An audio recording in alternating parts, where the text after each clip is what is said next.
So hi everyone, today we are starting revision of HS 700 series जो हमारा एक reporting chapter है। इसमें 700 सीरीज तो इस रिवीजन वीडियो में कवर होगी। सिकारो 2020 हम नेक्स्ट रिवीजन वीडियो में कवर करके चलेंगे। जब 700 सीरीज की बात करेंगे तो इसके अंदर काफी सारे चैप्टर्स आते हैं, काफी सारे एसेज आते हैं जो हमारे रिलीवेंट है सीए फाइनल लेवल पे, काफी इंपोर्टेंट है। स्टार्ट करते हैं हम एक एक एसेज को। SAs 700 forming an opinion and reporting on the financial statement. आपको रिपोर्ट करना है, फॉर्म करना है ओपिनियन, उसके रिस्पेक्ट में बात करता है एसएस 700। इसके अंदर थोड़ा सा इररिलेवेंट कंटेंट ज्यादा है, बट हमें कौन कौन सी चीजों को देख के चलना है। Element of the auditor report, जिसमें हमारा टाइटल आ जाएगा इंडिपेंडेंट ऑडिटर रिपोर्ट। एड्रेस आ जाएगा, किसको एड्रेस करे हो, शेयर होल्डर को एड्रेस करे हो तो उसका नाम आ जाएगा, या फिर आप बोर्ड ऑफ डायरेक्टर को एड्रेस करे हो, या फिर कोई स्पेशल पर्पस फाइनेंशियल स्टेटमेंट है किसी थर्ड पार्टी को एड्रेस करे हो तो वो आपको लिख के आना पड़ेगा। फिर आता है हमारा ऑडिटर ओपिनियन जो कि काफी इंपोर्टेंट है। ऑडिटर ओपिनियन हम कैसे लिख के आते हैं, हमारी ऑडिट रिपोर्ट के अंदर सबसे पहले आप ये वाली लाइन लिख के आओगे, we have audited the standalone financial statement of ABC limited. जैसे यहां पे लिखा हुआ ना, identify the entities whose financial statement has been audited, ये हमने यहां पे आइडेंटिफाई करा। फिर इसके अंदर क्या क्या कंप्राइज होता है, बैलेंस शीट कंप्राइज होते हैं, पी&एल कंप्राइज होता है, चेंज इन इक्विटी आता है, हमारा कैश फ्लो आता है। तो यहां पे आपने बताया कि टाइटल ऑफ ईच स्टेटमेंट वो भी आपने यहां पे लिखा। नेक्स्ट, कौन से ईयर के फाइनेंशियल स्टेटमेंट ऑडिट हुए आपने वो भी लिखा कि यहाँ पे हमने फाइनेंशियल स्टेटमेंट को ऑडिट किया है। ईयर भी आप मेंशन करके चल रहे हो, specify the date and period, और notes including summary of significant accounting policies उसको भी आपने यहाँ पे इंक्लूड करा। इट मींस ये सारे पॉइंट्स आपको अपने ऑडिटर ओपिनियन के अंदर एक इंट्रोडक्शन लाइन के अंदर इंक्लूड करना है, जैसे ये हमारी इंट्रोडक्शन लाइन हुई।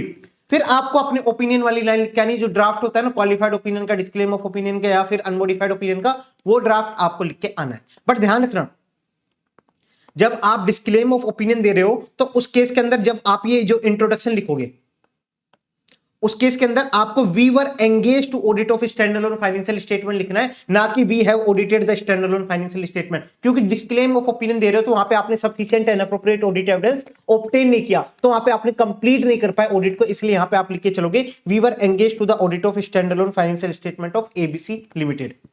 ये आपको ध्यान रख के चलना है। बेसिस ऑफ ओपिनियन के अंदर हम बता के चाहते हैं कि यार हमने जो कंडक्ट करा है, हमारी ऑडिट कंडक्ट करी वो इन अकॉर्डेंस विद एसए, हमारी रिस्पांसिबिलिटीज क्या है आप वो बता के चलोगे। साथ साथ आपने इंडिपेंडेंस रिक्वायरमेंट का फॉलो करा है, कोड ऑफ एथिक्स का फॉलो करा है, वो सारी चीज बेसिक इंफॉर्मेशन आप बता के चलते हो। फिर अगर आपका ओपिनियन मॉडिफाइड हो रहा है तो आपको उसका बेसिस भी बता के आना पड़ेगा, क्या रीजन है आपको मॉडिफाई करने का, वो भी इसी के अंदर कवर होता है।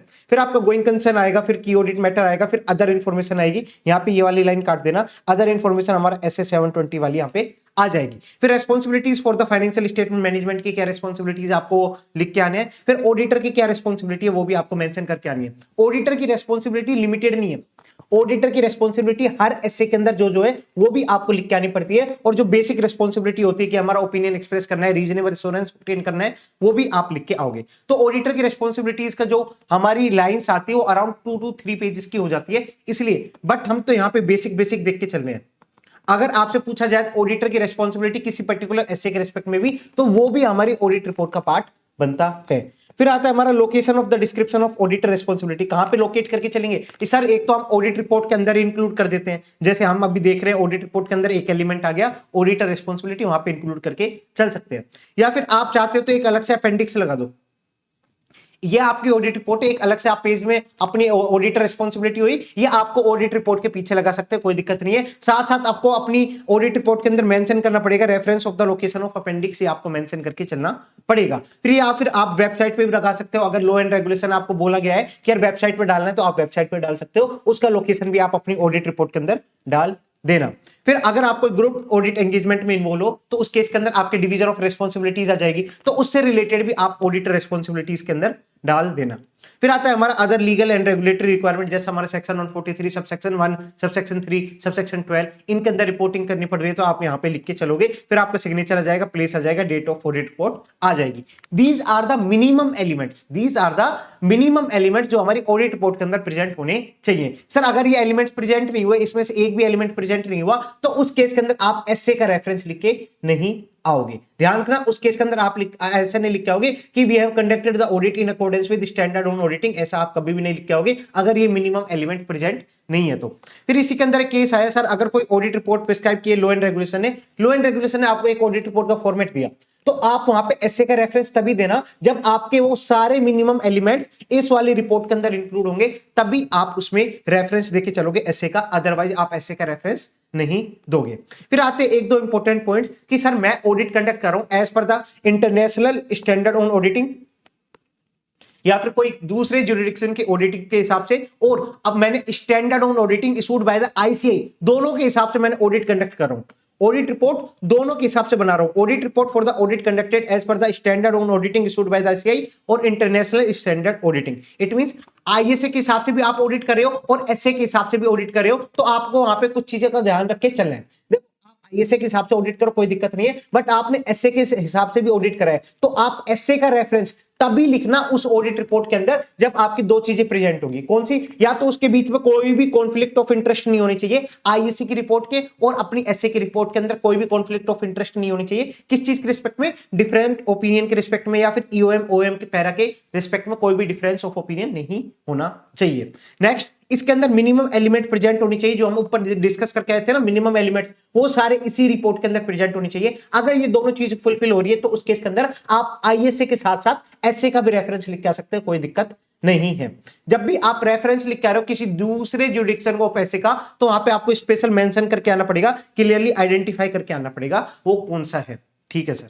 फिर आता है एक और मोस्ट इंपोर्टेंट पार्ट जो हमारे सितंबर के लिए इंपोर्टेंट है, supplementary information presented with the financial statement. अगर आपके फाइनेंशियल स्टेटमेंट के साथ कोई सप्लीमेंट्री इंफॉर्मेशन प्रेजेंट है तो ऑडिटर एनालाइज करेगा कि यार ये जो सप्लीमेंट्री इंफॉर्मेशन फाइनेंशियल स्टेटमेंट के साथ अटैच की गई है, ये इंटीग्रल पार्ट है फाइनेंशियल स्टेटमेंट का या इंटीग्रल पार्ट नहीं है। ऑडिटर इवेल्युएट करके चलेगा whether supplementary information is integral part of financial statement या ये इंटीग्रल पार्ट नहीं है। सर अगर ये इंटीग्रल पार्ट है तो मेरे ओपिनियन कवर हो जाएगा इस सप्लीमेंट्री इंफॉर्मेशन पे, तो मैं उसको वेरीफाई करके चलूंगा, उसके ऊपर ऑडिट प्रोसीजर परफॉर्म करके चलूंगा। बट अगर ये इंटीग्रल पार्ट नहीं है, अगर ये इंटीग्रल पार्ट नहीं है, तो मैं ये चेक करूंगा कि यार ये जो फाइनेंशियल स्टेटमेंट है, ये जो सप्लीमेंट्री इंफॉर्मेशन है, दोनों की प्रेजेंटेशन अलग अलग तो है ना, कोई कहीं यूजर्स मिसलीड ना हो जाए कि इसको फाइनेंशियल स्टेटमेंट का पार्ट ना मान ले। इसलिए आप ये आइडेंटिफाई करके चलोगे कि भैया आपका क्लियरली डिफरेंशिएट तो है ना from the audited financial statement. नहीं सर क्लियरली डिफरेंशिएट नहीं है, तो आप मैनेजमेंट से बोलोगे भैया आप फाइनेंशियल स्टेटमेंट को और सप्लीमेंट्री इंफॉर्मेशन को दोनों को अलग अलग रखो,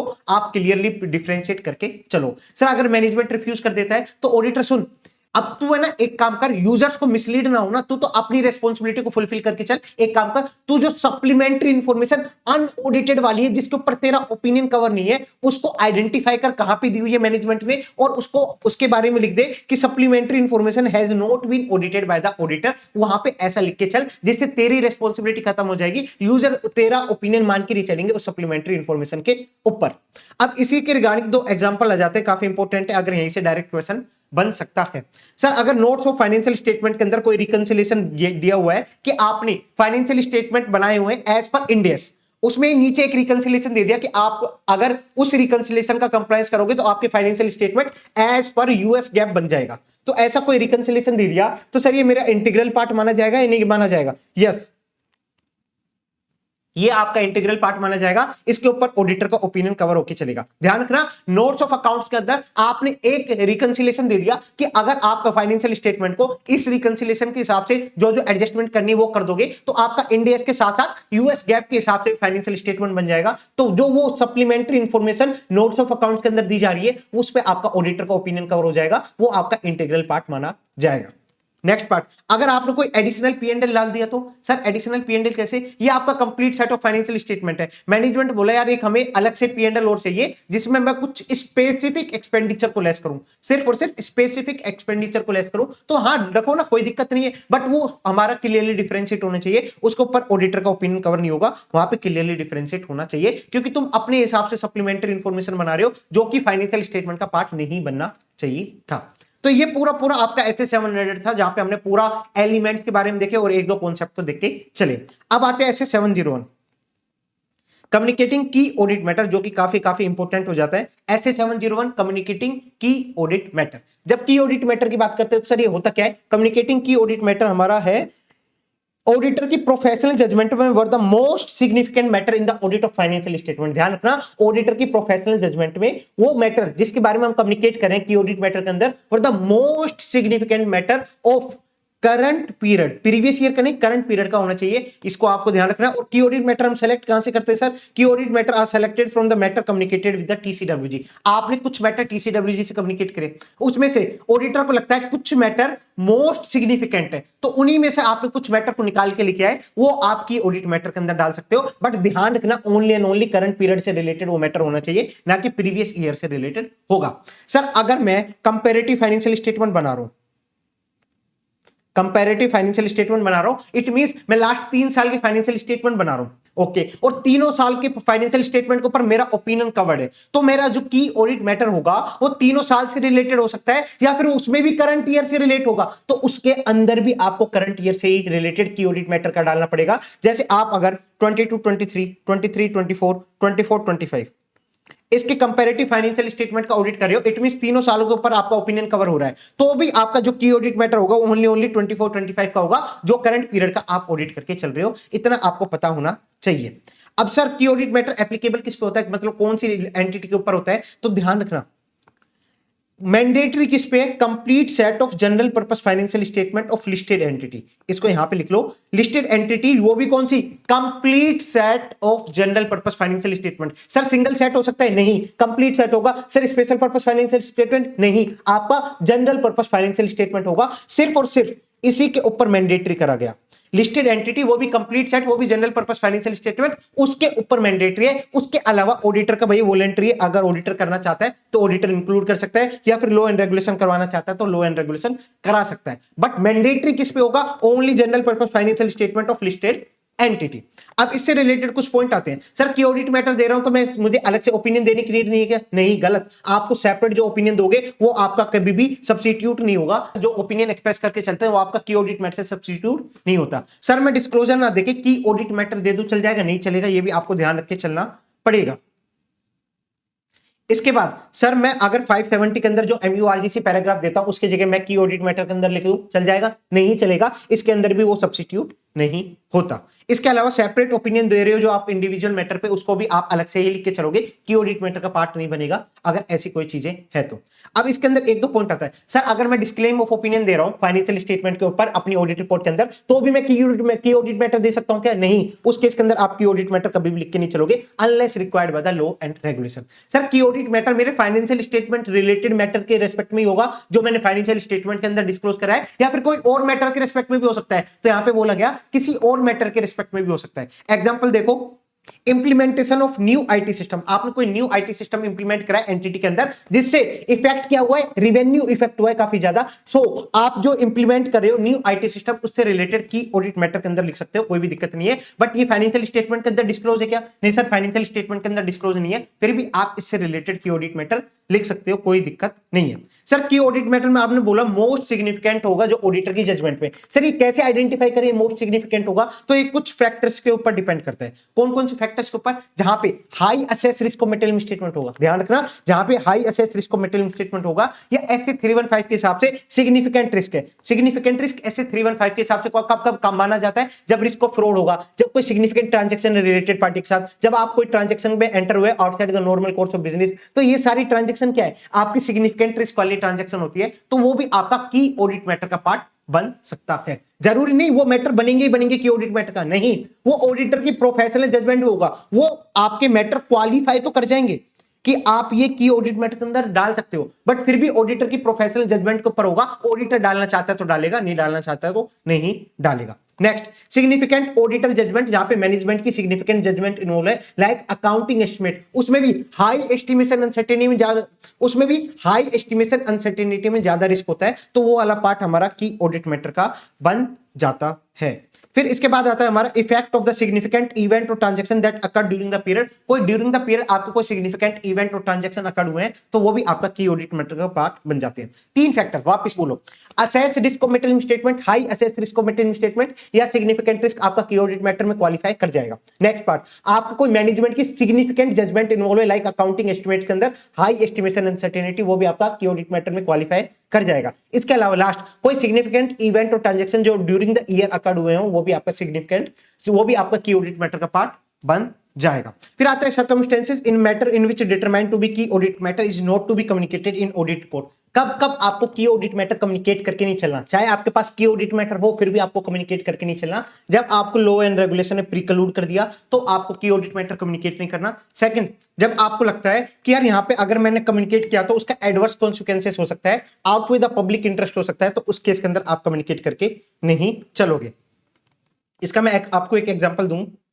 आपको पता है बैंक के अंदर लिक्विडिटी नहीं है, अगर आपने वो की ऑडिट मैटर के अंदर लिखा लिक्विडिटी के बारे में तो कहीं ना कहीं पब्लिक के अंदर पैनिक क्रिएट हो जाएगा, और पैनिक क्रिएट होते ही वो विड्रॉ करने लगेंगे और बैंक की कुछ ज्यादा बेकार कंडीशन हो जाएगी, बैंक उनका पेमेंट नहीं कर पाएगी और वहां पे बैंक बिल्कुल ही चली जाएगी, खत्म हो जाएगी। तो ऐसा नहीं हो सकता, इसलिए ऐसा नहीं करना, इसलिए आपको ऐसा काम नहीं करोगे जहां पे भी एडवर्स कॉन्सिक्वेंसेस होंगे वहां पे की ऑडिट मैटर लिख के नहीं चलोगे। सर कम्युनिकेट कैसे करते हैं की ऑडिट मैटर? सिंपल, आप पहले इंट्रोडक्शन लैंग्वेज लिखोगे की ऑडिट मैटर होता क्या है, पहले यूजर्स को बताओगे की ऑडिट मैटर होता क्या है, फिर इसके ऊपर हमारा सेपरेट ओपिनियन कवर नहीं होता, आप वो भी लिख के चलोगे की ऑडिट मैटर क्या होता है, साथ में इसके ऊपर हमारा कोई भी सेपरेट ओपिनियन कवर नहीं होता, आप ये इंट्रोडक्शन की 2 लाइन जरूर लिखोगे। इसके बाद फिर एक एक की ऑडिट मैटर को उठाओगे आप, फिर उसके बारे में पहले तो रेफरेंस दोगे, अगर वो related to the financial statement है, फाइनेंशियल स्टेटमेंट के अंदर ऑलरेडी डिस्क्लोज है तो उसका रेफरेंस देके चलना कि यार ये तो नोट 6 से रिलेटेड हम बात कर रहे हैं, तो आप ऐसा रेफरेंस देके चलोगे। फिर सेकंड, आप क्यों उसको की ऑडिट मैटर कंसीडर कर रहे हो, आप वो एक्सप्लेन करोगे, और उससे रिलेटेड आपने कैसे एड्रेस करा है अपनी ऑडिट के अंदर वो भी आप बता के चलोगे। हर की ऑडिट मैटर के ये 3 पार्ट जरूर होंगे ही होंगे, ये आपको ध्यान रखना है। सर अगर कोई की ऑडिट मैटर ही नहीं है तो उस केस के अंदर भी आप एक लाइन जरूर लिख के चलोगे, except the matter describe in the basis of opinion paragraph, auditor has determined that there is no key audit matter to communicate in report. आप ये वाली लाइन तो जरूर लिख के चलोगे अगर की ऑडिट मैटर नहीं है तब भी। फिर आता है हमारा कम्युनिकेशन विद द टीसीडब्ल्यूजी, हम कम्युनिकेट करके चलते हैं टीसीडब्ल्यूजी से, उसके अंदर प्रिलिमिनरी व्यूज क्या होंगे हमारे की ऑडिट मैटर के रिस्पेक्ट में, हम वो कम्युनिकेट करते हैं टीसीडब्ल्यूजी से, जिससे टीसीडब्ल्यूजी को अंडरस्टैंडिंग मिले हमारा क्या व्यू है पर्टिकुलर की ऑडिट मैटर के बारे में, हम क्यों उसको रिपोर्ट कर रहे हैं, वो पर्टिकुलर मैटर के बारे में टीसीडब्ल्यूजी को अंडरस्टैंडिंग मिल जाए, बेसिस ऑफ ऑडिटर डिसीजन के बारे में अंडरस्टैंडिंग मिल जाए, अगर टीसीडब्ल्यूजी को कोई एनहांस डिस्क्लोजर देना है तो उसके बारे में उसको पता लग जाए, या फिर टीसीडब्ल्यूजी को कोई आपसे फर्दर इंफॉर्मेशन चाहिए हो तो ऑडिटर से वो मांग सके, इसलिए हम कम्युनिकेट करके चलते हैं टीसीडब्ल्यूजी से। फिर इसी से रिलेटेड 1-2 पॉइंट है। सर अगर कोई की ऑडिट मैटर के अंदर मैं कोई ऐसा मैटर लिखना चाहता हूं जो किसी और मैटर के अंदर कवर हो गया, सर कहां पे, जैसे मैंने एमयूआरजीसी पैराग्राफ के अंदर कवर कर लिया वो मैटर, सेम मैटर के बारे में मैं की ऑडिट मैटर में लिखना चाहता हूं, लिख सकता हूं? नहीं लिख सकते, आप डुप्लीकेसी करके नहीं चलोगे। सर ऐसे ही मैंने मॉडिफाइड ओपिनियन के अंदर कुछ पर्टिकुलर जिस मैटर के बारे में लिखा था, सेम मैटर मैं की ऑडिट मैटर के अंदर लिखना चाहता हूं, लिख सकता हूं? नहीं लिख के चलोगे। बट हां एक काम कर सकते हो, की ऑडिट मैटर के अंदर आप रेफरेंस लिख के आ सकते हो। सर कैसा रेफरेंस लिख के आ सकता हूं कि आप उसके अंदर लिख लो कि there is a one MURGC paragraph related matter, आप उसको यहां पे रेफरेंस लिख के आ सकते हो, आप वो पर्टिकुलर उस पैराग्राफ के अंदर जाके देख सकते हो, ऐसा आप रेफरेंस लिख सकते हो, उसके बारे में आप डुप्लीकेसी करके नहीं चलोगे। तो ये आपको ध्यान रखना है। अगर साइबर अटैक होता है लिस्टेड कंपनी के अंदर तो ये भी आप की ऑडिट मैटर के अंदर रिपोर्ट करके आ सकते हो, ये भी आप ध्यान रखना, एमसीक्यू में पूछ सकता है। तो ये आपका एसए 701 से रिलेटेड बात थी। अब आता है हमारा SA 705, most important, modification to the auditor opinion. जब आप अपने ओपिनियन को मॉडिफाई करके चलोगे तो उससे रिलेटेड हमारा एसए 705 है। कितने टाइप के मॉडिफाइड ओपिनियन होते हैं? एक क्वालिफाइड, एक डिस्क्लेमर और एक एडवर्स। 3 टाइप के हमारे मॉडिफाइड ओपिनियन होते हैं। कब हमारा क्वालिफाइड आएगा, कब हमारा एडवर्स आएगा, कब हमारा डिस्क्लेमर आएगा, एक बार वो देख के चलते हैं, फिर हम आगे कंटिन्यू करेंगे।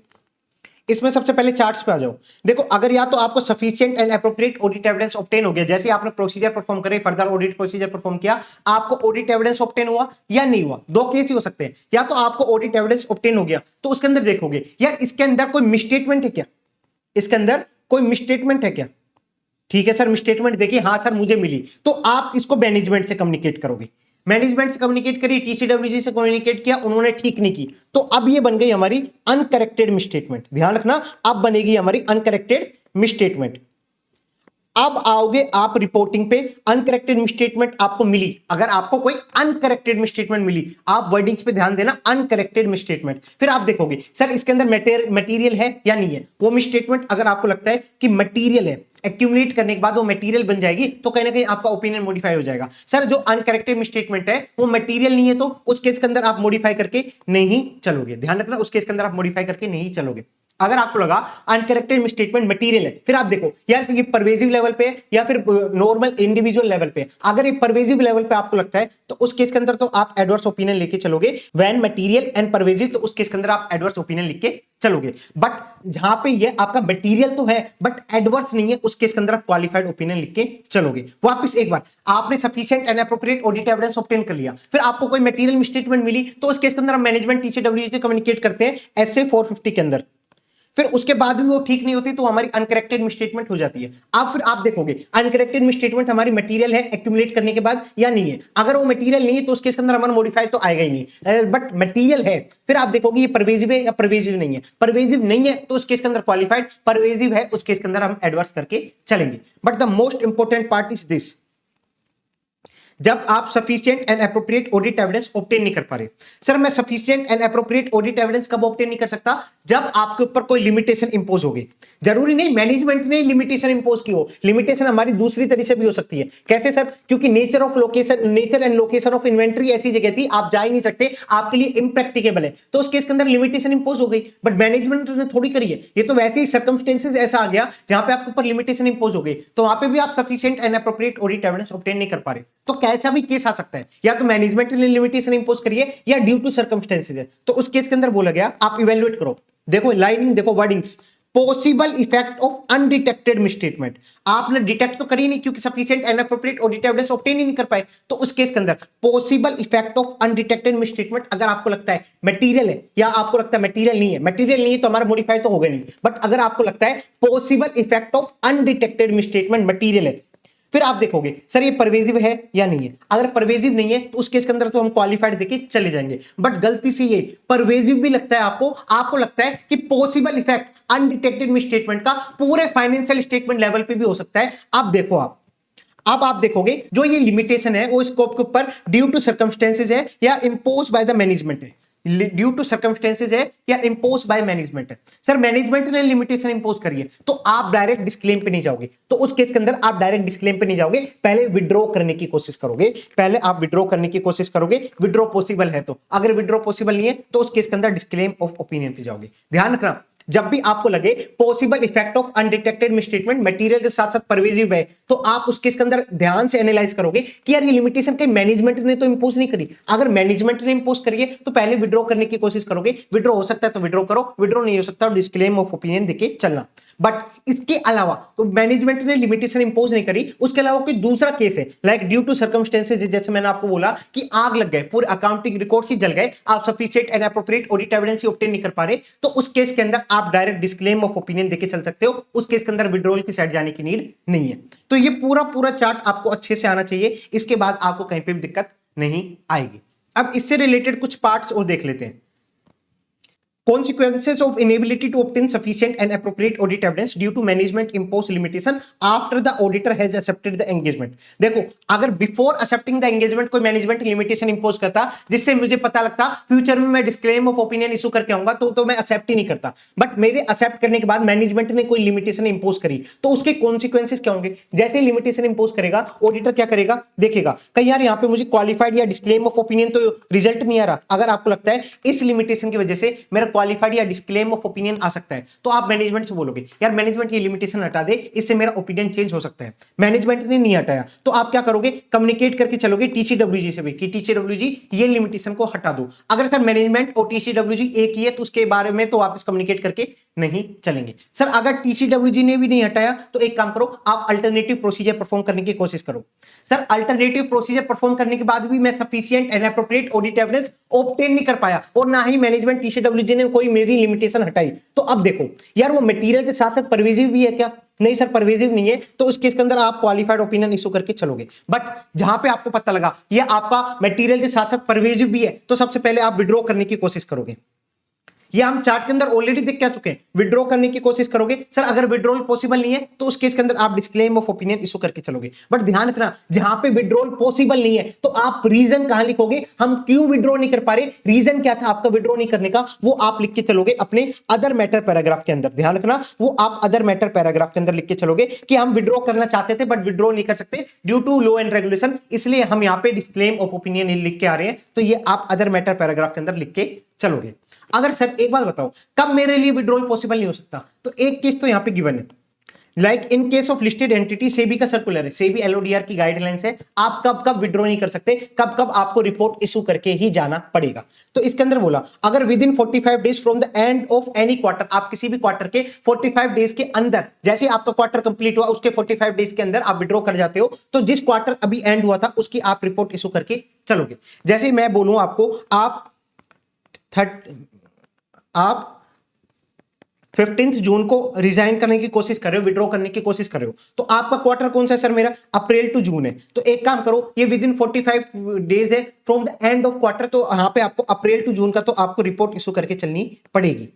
जो हमारी लिमिटेड रिव्यू रिपोर्ट होती है, जो हमारा क्वार्टरली रिव्यू रिपोर्ट होती है, वो आप इशू करके चलोगे। सर अगर मैं यहाँ पे 30 अगस्त को विड्रॉ करने की कोशिश करता, तो अब देखो अप्रैल टू जून हो गया, अब अप्रैल टू जून के बाद उसके बाद 45 डेज के अंदर विड्रॉ करेगा। नहीं सर मैं 45 डेज के अंदर विड्रॉ नहीं करा, यहां पे मेरा पूरा जुलाई आ गया, पूरा अगस्त हो गया, तो कहीं ना कहीं 60 डेज के बाद विड्रॉ कर रहा हूं। तो एक काम करो, उसका जो नेक्स्ट क्वार्टर है, अप्रैल टू जून के बाद जो नेक्स्ट क्वार्टर है, जुलाई टू सितंबर, इसकी भी रिपोर्ट आप इशू करके चलना। तो वही बोला, after 45 days from the end of any quarter, किसी भी क्वार्टर के एंड से 45 डेज के बाद विड्रॉ कर रहे हो, तो उस केस के अंदर आप जो प्रीवियस क्वार्टर है उसकी भी रिपोर्ट इशू करोगे, जो क्वार्टर अभी खत्म होगा उसकी भी रिपोर्ट इशू करके चलोगे, as well as next quarter, दोनों क्वार्टर की रिपोर्ट इशू करके चलोगे।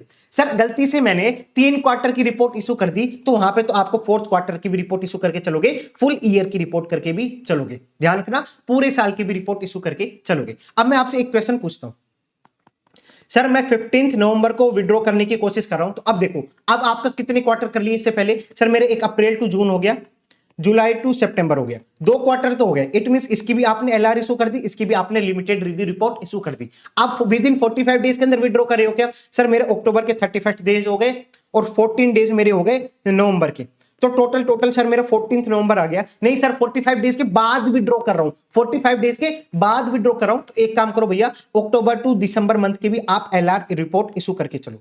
ठीक है सर, मैंने दिसंबर तक की एलआर रिपोर्ट इशू कर दी। आप ध्यान देखो वापस, आपने कितनी एलआर इशू कर दी, सर मैंने 1 2 3, अब मैंने सर 3 एलआर रिपोर्ट इशू कर दी, तो यहां पे मुझे 4th एलआर भी इशू करके चलनी पड़ेगी। इट मींस पूरे फाइनेंशियल ईयर का भी रिपोर्ट इशू करके चलना पड़ेगा, क्योंकि यहां पे थर्ड पॉइंट क्या बोलता है कि अगर आपने 3 लिमिटेड रिव्यू रिपोर्ट इशू कर दी या 3 क्वार्टर की आपने रिपोर्ट इशू कर दी, उस केस के अंदर पूरे साल की भी रिपोर्ट आप इशू करके चलोगे, पूरी साल की भी ऑडिट करके चलोगे बिफोर रिजाइनिंग। तो ये आपको पता होना चाहिए। इसकी ड्यू डेट क्या है, एक टाइप से आप मैं बोलूं, आपकी जो कट ऑफ डेट है वो है 14 नवंबर। अगर आपने 14 नवंबर तक रिजाइन कर रहे हो, तो आपके 2 ही क्वार्टर की रिपोर्ट जाएगी, उस केस के अंदर 3 क्वार्टर की रिपोर्ट नहीं जाएगी। बट अगर आपने आफ्टर 14 नवंबर विड्रॉ करा है, 15 नवंबर को विड्रॉ करा, तो पूरे साल की ये रिपोर्ट जाएगी, फुल ईयर की भी रिपोर्ट जाएगी, क्योंकि यहां पे आप 3 क्वार्टर की रिपोर्ट दे दोगे और 3 क्वार्टर के बाद आपको 4th क्वार्टर की भी, पूरे साल की भी रिपोर्ट इशू करके चलना पड़ेगा। अब इससे रिलेटेड कुछ पर्टिकुलर नोट्स पॉइंट्स है जो आपके काफी इंपॉर्टेंट हो सकते हैं एग्जाम के प्रोस्पेक्टिव से। सर अगर कोई मटेरियल अनसर्टेनिटी एग्जिस्ट करती है और मैनेजमेंट ने इनएडिक्वेट डिस्क्लोजर दिया है, हमने ऐसे 570 के अंदर प्रॉपर देखा था कि कौन कौन से डिस्क्लोजर देने पड़ते हैं जब मटेरियल अनसर्टेनिटी एग्जिस्ट करती है। तो अगर उसमें से आपने कुछ तो डिस्क्लोजर दिए, कुछ डिस्क्लोजर नहीं दिए, तो उस केस के अंदर हम क्वालिफाइड ओपिनियन लिख के चलेंगे। सर अगर मैंने कुछ भी डिस्क्लोजर नहीं दिए, उस केस के अंदर आप एडवर्स ओपिनियन लिख के चलना। इसके अलावा सर अगर कंपनी ने कमिट करा irregularity resulting breach of law, उस केस के अंदर आप क्वालिफाइड ओपिनियन लिख के चलना। सर अगर कोई नॉन एग्रीमेंट, कोई एग्रीमेंट नहीं है किसी लोन एंड एडवांसेस के रिस्पेक्ट में, जो कि मटेरियल है, लोन एंड एडवांसेस जो कि मटेरियल है, उसके रिगार्डिंग कोई एग्रीमेंट ही नहीं है, तो उस केस के अंदर भी आप क्वालिफाइड ओपिनियन इशू करके चलना। सर अगर मैंने किसी सब्सिडरी को कंसोलिडेट नहीं किया, तो उसके रिस्पेक्ट में बोला गया non consolidation of material subsidiary. ध्यान रखना, मटेरियल सब्सिडरी, तो उस केस के अंदर तो आपका एडवर्स ओपिनियन आएगा, क्योंकि वहां पे हम डीम टू बी परवेसिव मान के चलेंगे, मटेरियल सब्सिडरी तो है और ये हमारा एडवर्स ओपिनियन आके जाएगा।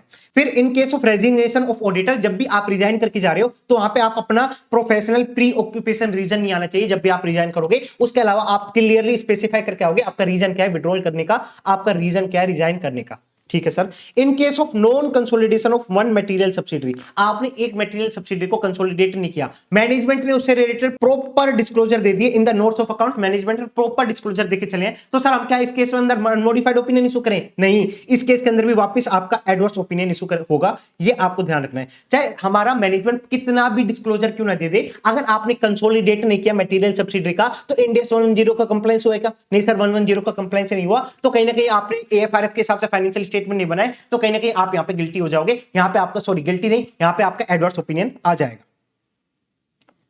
सर अगर क्वेश्चन के अंदर मेंशन ही ना हो परविजिवनेस के बारे में, तो आपको ध्यान रखना है, अगर आपको स्पेसिफाई करा हुआ है कि अगर आपको स्पेसिफाई एक ही ओपिनियन लिख के आना है, तो उस केस के अंदर आप क्वालिफाइड ओपिनियन लिख के आओगे। अगर आपको स्पेसिफाई नहीं किया हुआ कि मटेरियल के साथ साथ परविजिव है या नहीं है, तो उस केस के अंदर आप क्वालिफाइड ओपिनियन लिख के आओगे। अगर आपसे एक ही ओपिनियन मांगा हो, सर अगर एक ओपिनियन नहीं मांगा हो तो आप दोनों लिख के आओगे, क्वालिफाइड भी हो सकता है, एडवर्स भी हो सकता है, वो डिपेंड अपॉन द परविजिवनेस। तो ये पूरा आपका SA 705 था। इसके रिगार्डिंग यहां पे हमने ड्राफ्ट लिखा हुआ है, ड्राफ्ट आपको ध्यान रखना है, हमारा जो हेडिंग होगी, जब भी आप ओपिनियन फ्रेम करोगे, हेडिंग में आपका डिस्क्लेम ऑफ ओपिनियन या क्वालिफाइड ओपिनियन या एडवर्स ओपिनियन, ऐसी हेडिंग आप लिख के आओगे। उसके बाद एक लाइन छोड़ोगे, उसके बाद आपको वो इंट्रोडक्शन लिखना है जो हमने SA 700 के अंदर देखा था ना, we were engage to the audit of financial statement in case of disclaim of opinion, और we have audited the financial statement of ABC limited of the balance sheet, P&L, change in equity, इन सारी चीजों का हमने audit करा है, वो proper आपको इंट्रोडक्शन लिखना है। उसके बाद अपने ओपिनियन के ड्राफ्ट पे आओगे। फिर साथ साथ आपको बेसिस ऑफ ओपिनियन जरूर लिख के चलना है, क्यों आप क्वालिफाइड ओपिनियन दे रहे हो, क्यों आप एडवर्स ओपिनियन दे रहे हो, क्यों आप डिस्क्लेम ऑफ ओपिनियन दे रहे हो, ये भी आप लिख के चलोगे। तो ये सारे पॉइंट्स आपके होने चाहिए SA 705 के अंदर। अब आता है हमारा SA 706। जब हम बात करें SA 706 का, इट मींस आप कोई अदर मैटर पैराग्राफ या फिर आप EOM पैराग्राफ लिखना चाहते हो अपनी ऑडिट रिपोर्ट के अंदर। सर EOM कब आएगा, OM कब आएगा? सो EOM के बारे में बोला, जो मैटर आपके फाइनेंशियल स्टेटमेंट के अंदर ऑलरेडी प्रेजेंट है, डिस्क्लोज है, तो उसके रिस्पेक्ट में तो आपका EOM आएगा। जो मैटर आपके फाइनेंशियल स्टेटमेंट के अंदर डिस्क्लोज ही नहीं है, तो उससे रिलेटेड आपका OM पैराग्राफ आएगा, other than presented and disclose in the financial statement. इसलिए मैं आपको इजीली बताऊं, कोई अकाउंटिंग रिलेटेड मैटर है तो आपका फाइनेंशियल स्टेटमेंट के अंदर ऑलरेडी डिस्क्लोज होगा, तो उसके रिस्पेक्ट में तो हमारा EOM पैराग्राफ आएगा। बट जो अदर देन अकाउंटिंग मैटर है, जैसे हमारा ऑडिटिंग मैटर हो गया, तो वो आपके फाइनेंशियल स्टेटमेंट के अंदर डिस्क्लोज नहीं होगा, तो उसके रिस्पेक्ट में हमारा अदर मैटर पैराग्राफ आएगा। इनकी कुछ कंडीशंस है सर। EOM पैराग्राफ के रिगार्डिंग आपकी 4 कंडीशन देखनी पड़ेगी। एक तो वो मैटर प्रेजेंट होने चाहिए, डिस्क्लोज होना चाहिए फाइनेंशियल स्टेटमेंट के अंदर, ठीक है। उस पर्टिकुलर मैटर के रिस्पेक्ट में आपका मॉडिफाइड ओपिनियन नहीं होना चाहिए, ठीक है सर। उस पर्टिकुलर मैटर के रिस्पेक्ट में आपका की ऑडिट मैटर नहीं होना चाहिए, क्योंकि की ऑडिट मैटर, मॉडिफाइड ओपिनियन, इनको हम सबसे पहले प्रेफरेंस देंगे, बाद में हमारा EOM पैराग्राफ या OM पैराग्राफ आएगा। तो ऑलरेडी जब वो आपका मॉडिफाइड ओपिनियन के अंदर आ रहा है या फिर ऑलरेडी आपका की ऑडिट मैटर के अंदर आ रहा है, वही मैटर तो आपका EOM या OM पैराग्राफ के अंदर नहीं आएगा। सर मैंने मॉडिफाइड ओपिनियन दिया इन्वेंट्री के रिस्पेक्ट में, तो मैं यहां पे अकाउंट रिसीवेबल के रिस्पेक्ट में EOM पैराग्राफ दे सकता हूं क्या? यस, आप दे सकते हो, कोई दिक्कत नहीं है, क्योंकि दोनों मैटर अलग अलग है। अगर आपको इन्वेंट्री के बारे में EOM लिखना था तो आप नहीं लिख सकते, क्योंकि यहां पे ऑलरेडी आप मॉडिफाइड ओपिनियन लिख चुके हो। तो आपको क्या ध्यान रखना है, मैटर प्रेजेंटेड एंड डिस्क्लोज होना चाहिए फाइनेंशियल स्टेटमेंट में, उस मैटर के रिस्पेक्ट में मॉडिफाइड ओपिनियन नहीं होना चाहिए, उस मैटर के रिस्पेक्ट में की ऑडिट मैटर नहीं होनी चाहिए, और वो fundamental to the user understanding होना चाहिए। तो ये 4 कंडीशन फुलफिल हुई, तो वहां पे आपको EOM पैराग्राफ लिख के आ सकते हो, कोई भी दिक्कत नहीं है।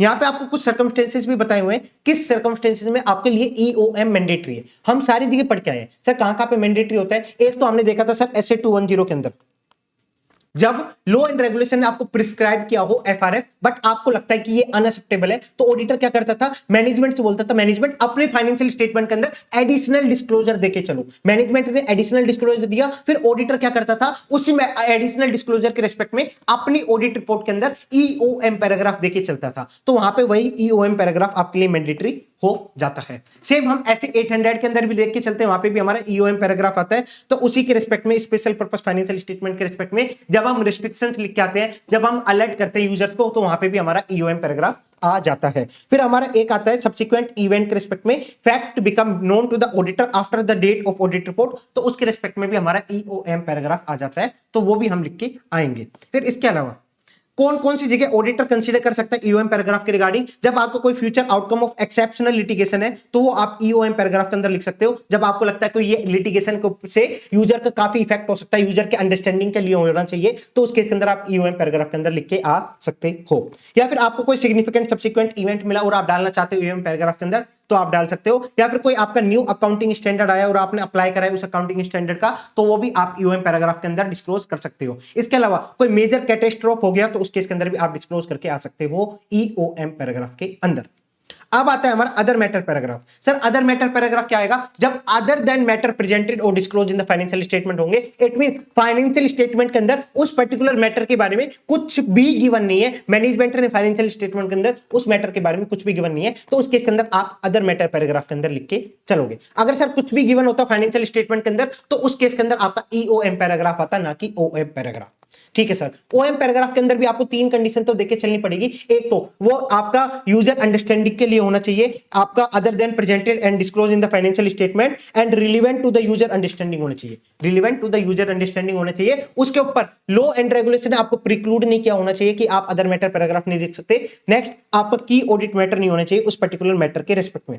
अगर आपकी ये तीनों कंडीशन फुलफिल हो रही है, तो उस केस के अंदर आप अदर मैटर पैराग्राफ लिख के आ सकते हो। देखो मैं आपको लिंक करूं, जब हम की ऑडिट मैटर पढ़ रहे थे तो मैंने वहां पे आपको बोला था कि फाइनेंशियल स्टेटमेंट के अंदर कोई मैटर डिस्क्लोज नहीं है, उसके रिस्पेक्ट में भी आप की ऑडिट मैटर लिख सकते हो। जब उसके रिस्पेक्ट में आप की ऑडिट मैटर लिख सकते हो, तो वहां पे आपका अदर मैटर पैराग्राफ नहीं आएगा। तो इसलिए यहां पे की ऑडिट मैटर वाला भी पॉइंट अलग से दिया गया कि अगर आपको की ऑडिट मैटर के अंदर वो पैराग्राफ आ रहा है, वो पर्टिकुलर मैटर आ रहा है, तो आप उसके रिस्पेक्ट में अदर मैटर पैराग्राफ लिख के नहीं आओगे। अब इससे रिलेटेड कुछ पॉइंट्स है सर, जब भी मैं ईओएम और ओएम पैराग्राफ लिख के आऊंगा, तो उस केस के अंदर आप टीसीडब्ल्यूजे मैनेजमेंट से अपनी वर्डिंग्स के बारे में डिस्कस करके चलोगे, उसके बाद ही आप ईओएम ओएम पैराग्राफ लिख के चलोगे अपनी ऑडिट रिपोर्ट के अंदर। और मोस्ट इंपोर्टेंट लाइन, जब भी आप ईओएम ओएम पैराग्राफ लिखोगे तो आपको ये लाइन जरूर लिख के आनी है, our opinion is no regarding this matter is not modified. जैसे आपसे बोला कि ईओएम पैराग्राफ फ्रेम करो, तो आपने ईओएम हेडिंग लिखी, ये आपने लाइन लिखा ईओएम पैराग्राफ के बारे में, फिर एक लाइन छोड़ के यहां पे लिखोगे our opinion is not modified in respect of above matter। जब भी आप ईओएम या ओएम पैराग्राफ ऐसा फ्रेम करके आ रहे हो, तो आपको ये लाइन लिखना मैंडेटरी हो जाता है। आप चाहे कोई रिपोर्ट देखोगे ना निकाल के ऑनलाइन, तो भी आपको ये लाइन हमेशा लिखी मिलेगी, तो आपको ये लाइन परमानेंट लिख के आनी पड़ती है। फिर when the financial auditor unable to obtain withdraw from engagement, इसके रिगार्डिंग में आपको बोल चुका ऑलरेडी। जब आप विड्रॉ नहीं कर पा रहे, आपको लगता था कि विड्रॉ करना नेसेसरी है और आप विड्रॉ नहीं कर पा रहे due to law and regulation, तो आप एक्सप्लेन करके चल सकते हो अदर मैटर पैराग्राफ के अंदर। सर अगर मैंने फाइनेंशियल स्टेटमेंट बनाए दो फ्रेमवर्क के हिसाब से फाइनेंशियल स्टेटमेंट बनाए, ऑडिटर भी दोनों फ्रेमवर्क के हिसाब से एंगेज हुआ है, इट मींस ऑडिटर भी ऑडिट कर रहा है दोनों फ्रेमवर्क के हिसाब से, तो उस केस के अंदर आप अदर मैटर पैराग्राफ के अंदर लिख के आ सकते हो दूसरे फ्रेमवर्क के बारे में। तो ये पूरा आपका SS 706 से रिलेटेड था। अब आता है हमारा SS 710 कंपैरेटिव इंफॉर्मेशन। जब हम कंपैरेटिव इंफॉर्मेशन की बात करते हैं, तो इसके अंदर दो आते हैं। कंपैरेटिव इंफॉर्मेशन दो पार्ट की होती है, एक तो आपका कोरेस्पोंडिंग फिगर्स हो सकता है या आपका कंपैरेटिव फाइनेंशियल स्टेटमेंट हो सकता है। जब हम कोरेस्पोंडिंग फिगर्स की बात करें, इट मींस जो आपका ओपिनियन है वो सिर्फ और सिर्फ करंट ईयर पे, बट आप उसके साथ प्रीवियस ईयर का डेटा भी डिस्क्लोज करके चलते हो। ये आपका करंट ईयर, ये आपका प्रीवियस ईयर। जो normal standard on financial statement होते हैं ना, उसके अंदर भी हम करंट ईयर का डेटा होता है, उसके अंदर भी हमारा प्रीवियस ईयर का डेटा भी लिखते हैं। प्रीवियस ईयर का डेटा क्यों लिखते हैं? जिससे आप इजीली कंपेयर कर सको करंट ईयर का डेटा और प्रीवियस ईयर का डेटा के बारे में। बट हमारा ओपिनियन किस पे कवर होगा? सर हमारा opinion only and only current year के डेटा के ऊपर कवर होता है, तो उसको हम बोलते हैं कोरेस्पोंडिंग फिगर्स, जो सिर्फ और सिर्फ इंटेंडेड टू रीड ओनली होता है प्रीवियस ईयर का डेटा। बट जब हम बात करते हैं कंपैरेटिव फाइनेंशियल स्टेटमेंट की, तो उसके अंदर क्या हो जाता है, आपको बोला गया लास्ट 3 साल की फाइनेंशियल स्टेटमेंट ऑडिट करा के लेके आओ, तो ऑडिटर का जो ओपिनियन है वो लास्ट के 3 ईयर पे अपना ओपिनियन कवर करके चलेगा, उसको हम बोलते हैं comparative financial statement.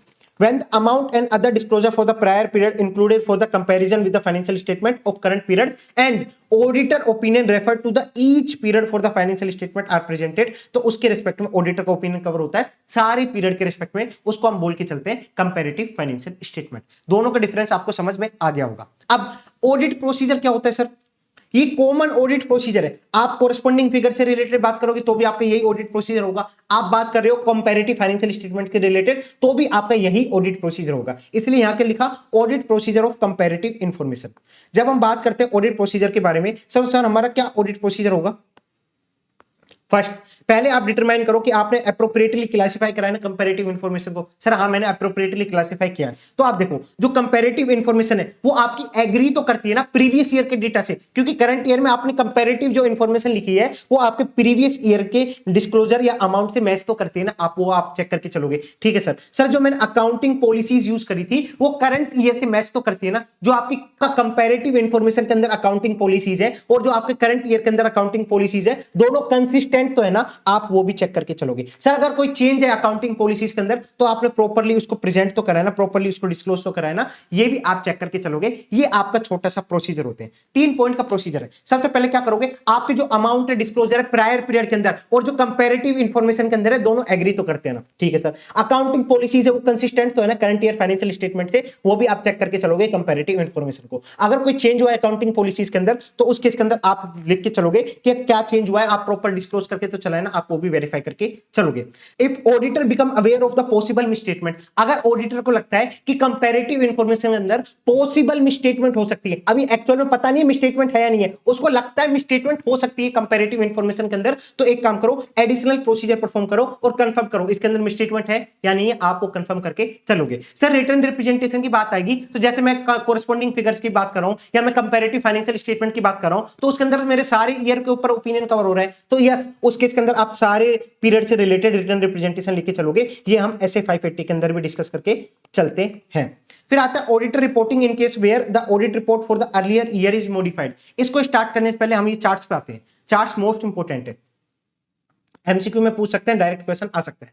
Sir corresponding figures की बात कर रहे हैं हम, इट मींस सिर्फ और सिर्फ हमारा ओपिनियन करंट ईयर पे कवर्ड है, प्रीवियस ईयर पे कवर्ड नहीं है। उसके regarding prior period financial statement अगर मैंने ही ऑडिट किए थे, प्रायर पीरियड फाइनेंशियल स्टेटमेंट अगर मैंने ही ऑडिट किए थे उसके अंदर क्या सिनेरियो बन सकता है। सर जब मैंने प्रीवियस ईयर में अनमोडिफाइड ओपिनियन दिया था, प्रीवियस ईयर में मैंने अनमोडिफाइड ओपिनियन दिया था, बट प्रीवियस ईयर के अंदर मटेरियल मिसस्टेटमेंट एग्जिस्ट करती थी। मैंने गलत ओपिनियन दिया, मैंने अनमोडिफाइड ओपिनियन दिया था, बट वहां पे मटेरियल मिसस्टेटमेंट एग्जिस्ट करती थी। सर अब मैं क्या करूंगा, अब आप कुछ नहीं कर सकते, अब आप ओपिनियन किस पे दे रहे हो, करंट ईयर पे ओपिनियन दे रहे हो। अब आप करंट ईयर पे ओपिनियन दे रहे हो तो आपको प्रीवियस ईयर के ओपिनियन से लेना देना है क्या? नहीं सर कोई लेना देना नहीं है, बट अब जो मटेरियल मिसस्टेटमेंट प्रीवियस ईयर में थी वो कोरेस्पोंडिंग फिगर बन के हमारे करंट ईयर में आ जाएगी, तो करंट ईयर का तो मटेरियल मिसस्टेटमेंट हो सकता है ना, उससे रिलेटेड हमें लेना देना है। तो उसके रिगार्डिंग आप क्या करोगे, वेरीफाई करोगे whether misstatement deal with the AFRF, misstatement deal करा नहीं करा और वहां पे आपने डिस्क्लोज करा नहीं करा करंट ईयर फाइनेंशियल स्टेटमेंट के अंदर। सर मैंने प्रॉपर्ली डिस्क्लोज कर दिया, प्रॉपर्ली डील कर दिया एज पर एएफआरएफ,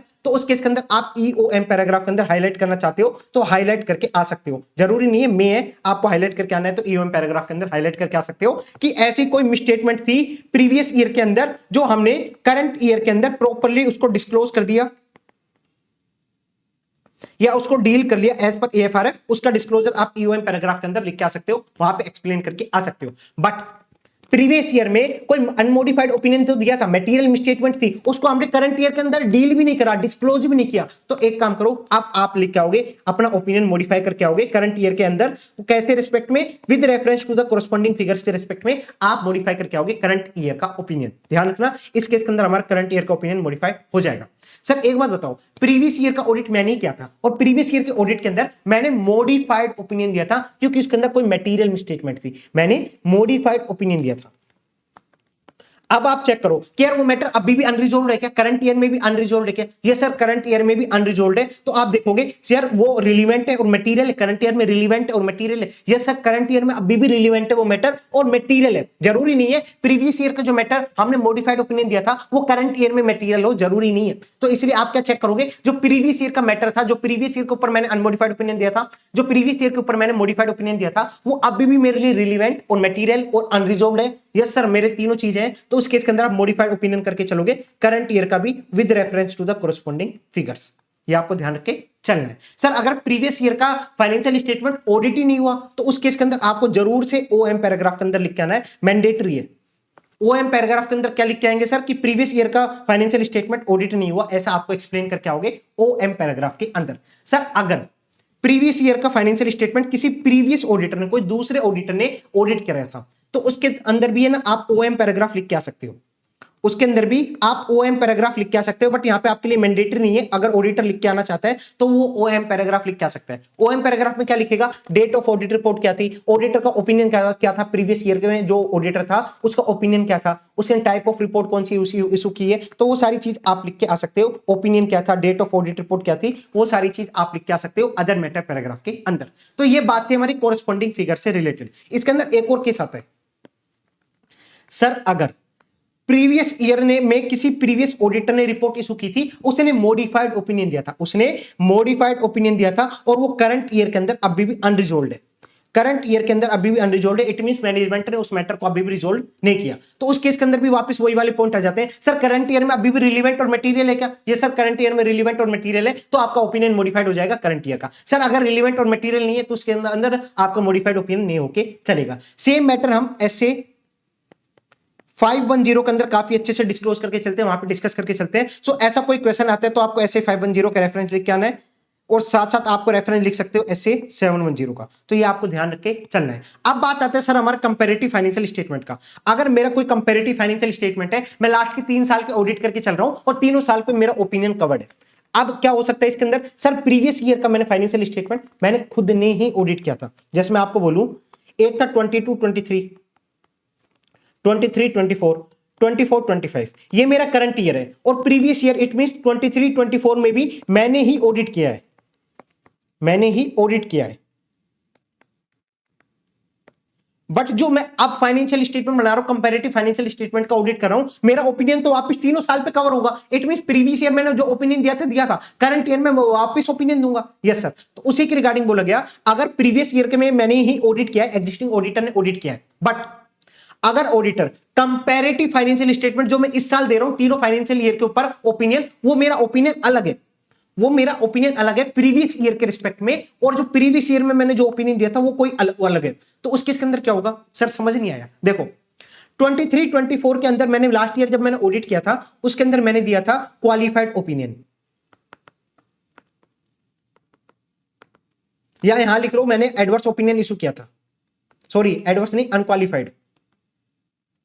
बट जब मैं इस ईयर कंपैरेटिव फाइनेंशियल स्टेटमेंट की बात कर रहा हूं तो इस ईयर मेरे तीनों ईयर के ऊपर ओपिनियन कवर होंगे, तो इस ईयर भी जब मैं 23 24 के ऊपर ओपिनियन दे रहा हूं इस ईयर कंपैरेटिव फाइनेंशियल स्टेटमेंट के अंदर, यहां पे मैं दे रहा हूं क्वालिफाइड ओपिनियन। तो उसी के रिगार्डिंग बोला गया ऊपर यहां पे पॉइंट में, एक auditor opinion on comparative financial statement related to prior period differ from the opinion that previously expressed on the prior period financial statement। उस केस के अंदर क्या करें, आपका ओपिनियन ही डिफर हो गया। प्रीवियस ईयर में आप कोई दूसरा ओपिनियन दे रहे थे, कंपैरेटिव फाइनेंशियल स्टेटमेंट के अंदर आप कोई दूसरा ओपिनियन दे रहे हो प्रायर पीरियड के रिस्पेक्ट में, तो कहीं ना कहीं आपका ओपिनियन डिफर हो रहा है। यस सर, एक ही पीरियड के रिस्पेक्ट में, तो ऐसा रीजन क्या है, ऐसा डिफर क्यों हो रहा है, आप वो डिस्क्लोज करके चलोगे ओएम पैराग्राफ के अंदर कि आपका रीजन क्या है, डिफरेंस ऑफ ओपिनियन आने का रीजन क्या है, आप वो डिस्क्लोज करके चलोगे ओएम पैराग्राफ के अंदर। सर अगर प्रायर पीरियड फाइनेंशियल स्टेटमेंट मैंने ऑडिट ही नहीं किया, किसी और ऑडिटर ने ऑडिट किया या ऑडिट ही नहीं हुआ, अगर ऑडिट ही नहीं हुआ तो वापस आप ओएम पैराग्राफ के अंदर प्रॉपर लिख के चलोगे, मस्ट आपके लिए लिख के चलना पड़ेगा ही पड़ेगा।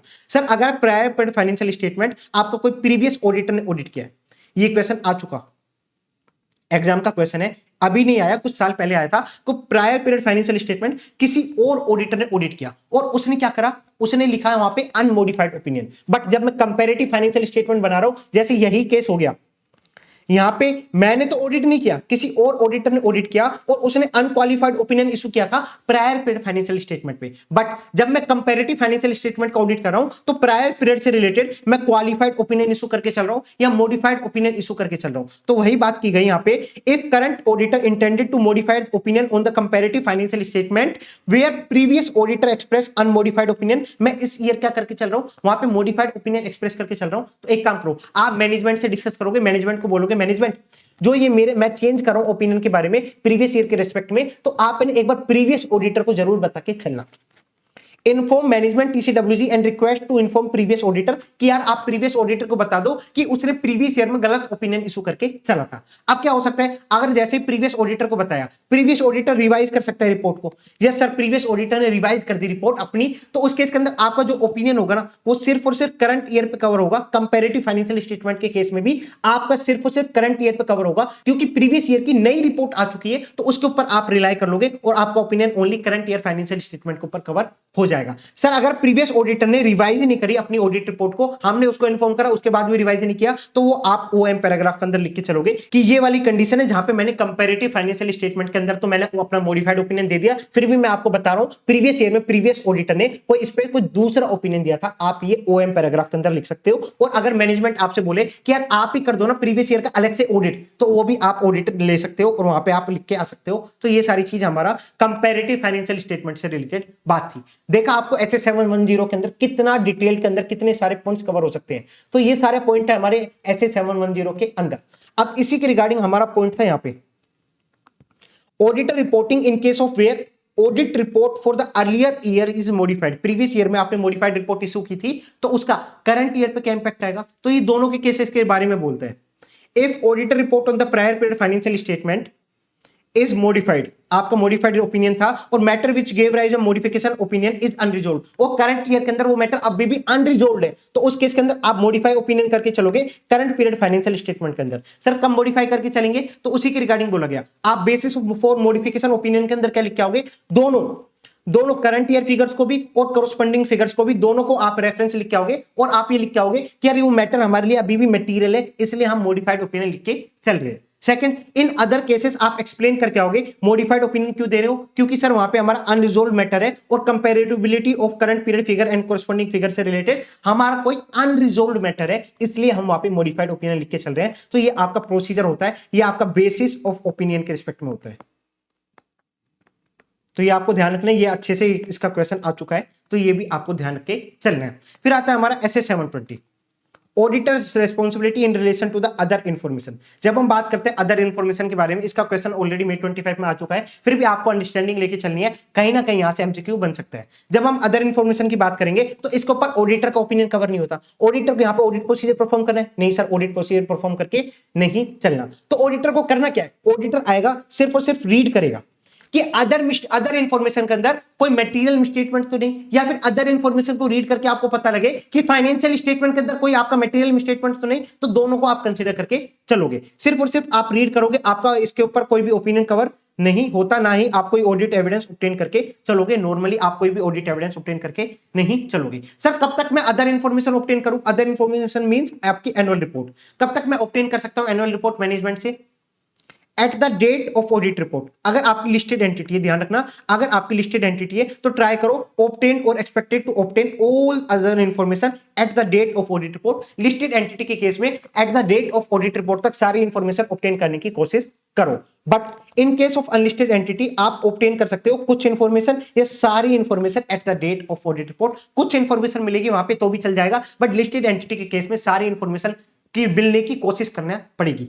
ठीक है सर। सर अब मैं कैसे ऑब्टेन करूं अदर इंफॉर्मेशन, कैसे ऑब्टेन करें सर? सबसे पहले आप क्या करो, मैनेजमेंट से बोलो, डिस्कस करो मैनेजमेंट से, मैनेजमेंट किस डॉक्यूमेंट के अंदर तुम अदर इंफॉर्मेशन को डालने वाले हो, अपनी एनुअल रिपोर्ट को इंक्लूड करने वाले हो, किस डॉक्यूमेंट के अंदर। तो आप मैनेजमेंट से डिस्कस करोगे किस डॉक्यूमेंट के अंदर आप इंक्लूड करने वाले हो अपनी एनुअल रिपोर्ट को और कब आप इंक्लूड करोगे, टाइमिंग क्या होगी इशुएंस ऑफ सच डॉक्यूमेंट, आप वो मैनेजमेंट से डिस्कस करोगे। ठीक है सर। फिर आप एक प्रॉपर अरेंजमेंट करोगे कि मैनेजमेंट जैसे ही तुम इशू करो तुम वो रिपोर्ट मुझे प्रोवाइड करो, तुम वो रिपोर्ट मुझे प्रोवाइड करो। Make appropriate arrangement with the management to obtain in a timely manner, timely manner में मुझे दे दो। साथ साथ ट्राई करना prior to issue of audit report आप वो इंफॉर्मेशन को ऑब्टेन कर लो। If possible prior to the date of audit report आप उस इंफॉर्मेशन को ऑब्टेन करके चलोगे, फाइनल वर्जन ऑफ डॉक्यूमेंट को ऑब्टेन करके चलोगे। बट सर कभी कंडीशन ऐसी आ सकती है जब आप ऑडिट रिपोर्ट इशू कर रहे हो तब तक आपको सारी इंफॉर्मेशन ऑब्टेन नहीं हुई। जब आपको सारी इंफॉर्मेशन ऑब्टेन नहीं हुई अदर इंफॉर्मेशन के रिस्पेक्ट में, तो एक काम करना, रिटर्न रिप्रेजेंटेशन ले लेना, रिक्वेस्ट करो मैनेजमेंट से रिटर्न रिप्रेजेंटेशन की। रिटर्न रिप्रेजेंटेशन लेके क्या करेंगे, उसके अंदर लिखो कि यार फाइनल वर्जन जब भी आप इशू करोगे सबसे पहले आप ऑडिटर को सेंड करोगे, सबसे पहले आप ऑडिटर को सेंड करोगे। Final version of document will be provided to auditor when available prior to issuance by the entity. Issue करने से पहले आप ऑडिटर को प्रोवाइड करोगे अदर इंफॉर्मेशन की, जो आपकी फाइनल वर्जन होगा वो आप प्रोवाइड करके चलोगे। इसके रिस्पेक्ट में मैं रिटर्न रिप्रेजेंटेशन भी ले लूंगा। कब लूंगा रिटर्न रिप्रेजेंटेशन, जब आपकी कोई इंफॉर्मेशन, सारी information at the date of audit report तक अवेलेबल नहीं हुई ऑडिटर के पास, तो आप रिटर्न रिप्रेजेंटेशन लेके चलोगे। So these are the procedure, हम कैसे ऑब्टेन करके चलते हैं अदर इंफॉर्मेशन के बारे में। सर अगर मुझे कोई मटेरियल इनकंसिस्टेंसी अपीयर होती है अदर इंफॉर्मेशन के अंदर, मुझे कोई मटेरियल इनकंसिस्टेंसी अपीयर होती है, तो एक काम करना, आप डिस्कस करके चलना मैनेजमेंट से, डिस्कस करो, फिर आप अदर प्रोसीजर भी परफॉर्म करके चलो कि एक्चुअल में वहां पे मटेरियल मिसस्टेटमेंट है या नहीं है। देखो मटेरियल इनकंसिस्टेंसी आपको अपीयर हो रही है, आपको अभी एग्जैक्ट नहीं पता कि मटेरियल मिसस्टेटमेंट है या नहीं है, तो एक काम करो मैनेजमेंट से डिस्कस करो, साथ साथ आप कंक्लूड करो कि यहाँ पे एक्चुअल में मटेरियल मिसस्टेटमेंट है या नहीं है, आप वो कंक्लूड करके चलोगे। अब बात आती है sir, when the auditor conclude that material misstatement और अदर इंफॉर्मेशन एग्जिस्ट, आपको लगता है कि मटेरियल मिसस्टेटमेंट एग्जिस्ट करती है अदर इंफॉर्मेशन के अंदर, ऑडिटर ने कंक्लूड कर दिया प्रोसीजर परफॉर्म करके, अब क्या करें सर, तो ये चार्ट पे आओ। अगर एक्चुअल में मटेरियल मिसस्टेटमेंट एग्जिस्ट करती है अदर इंफॉर्मेशन के अंदर, तो आप सिंपल सा काम करोगे, मैनेजमेंट से डिस्कस करोगे, टीसीडब्ल्यूजी से डिस्कस करोगे और बोलोगे भैया आप इसको करेक्ट करके चलो। सर मैनेजमेंट ने करेक्ट कर दिया तो आप वापस चेक करोगे कि एक्चुअल में करेक्शन हुआ है या नहीं हुआ। अगर मैनेजमेंट ने करेक्ट नहीं किया तो आप एक काम करो, टीसीडब्ल्यूजी से कम्युनिकेट करके चलोगे, यहां पे आ जाएगा, आप टीसीडब्ल्यूजी से कम्युनिकेट करके चलोगे कि मैनेजमेंट आपका करेक्ट नहीं कर रहा, तो आप टीसीडब्ल्यूजी आप करेक्ट करके चलो। बट अब इसके दो सिनेरियो बन सकते हैं, सर अगर ये केस हुआ कि मैनेजमेंट ठीक नहीं कर रही, टीसीडब्ल्यूजी ठीक नहीं कर रही, और वो केस आपका कब है, prior to the issuance of audit report, अभी तक आपने ऑडिट रिपोर्ट इशू नहीं की और आपको मटेरियल स्टेटमेंट मिल गई, मटेरियल स्टेटमेंट मिली, आपने मैनेजमेंट टीसीडब्ल्यूजी से कम्युनिकेट किया, उन्होंने ठीक नहीं की, अब उस केस के अंदर क्या करें, अभी तो आपके पास है ना ऑडिट रिपोर्ट, तो एक काम करो उसमें चेंजेस कर दो, कंसीडर करो इंप्लीकेशन इन ऑडिट रिपोर्ट, और विड्रॉ कर सकते हो तो विड्रॉ करने की भी कोशिश कर लेना, क्योंकि मैनेजमेंट का यहाँ पे कहीं ना कहीं इंटेंशन सही नहीं है, वहां पे आप विड्रॉ करना चाहते तो विड्रॉ भी कर सकते हो। सर बट मैंने रिपोर्ट इशू कर दी, उसके बाद मुझे अदर इंफॉर्मेशन मिली, और जब मैंने अदर इंफॉर्मेशन को चेक किया उसके अंदर मटेरियल मिसस्टेटमेंट थी, और मैंने मैनेजमेंट से और टीसीडब्ल्यूजी से करेक्ट करने को बोला, उन्होंने करेक्ट नहीं किया, अब क्या करूं, अब तो मैंने ऑडिट रिपोर्ट ऑलरेडी इशू कर दी, तो भी आप एप्रोप्रिएट एक्शन लेके चलोगे, जो आपकी लीगल राइट ऑब्लिगेशन है उसके रिगार्डिंग आप एप्रोप्रिएट एक्शन लेके चलोगे। तो ये पार्ट था पूरा, मटेरियल मिसस्टेटमेंट जब भी अदर इंफॉर्मेशन के अंदर एग्जिस्ट करती है। अब इसको रीड कर लेते हैं। इफ ऑडिटर ने कंक्लूड करा मटेरियल मिसस्टेटमेंट एग्जिस्ट करती है अदर इंफॉर्मेशन के अंदर, तो वो रिक्वेस्ट करेगा मैनेजमेंट से, मैनेजमेंट अदर इंफॉर्मेशन को करेक्ट करो। अगर मैनेजमेंट एग्री कर जाती है तो उस केस के अंदर आप चेक करोगे कि एक्चुअल में करेक्शन हुआ है या नहीं हुआ। अगर मैनेजमेंट ने मना कर दिया तो आप टीसीडब्ल्यूजी से कम्युनिकेट करोगे, उससे रिक्वेस्ट करोगे कि यार अदर इंफॉर्मेशन को ठीक करके चलो।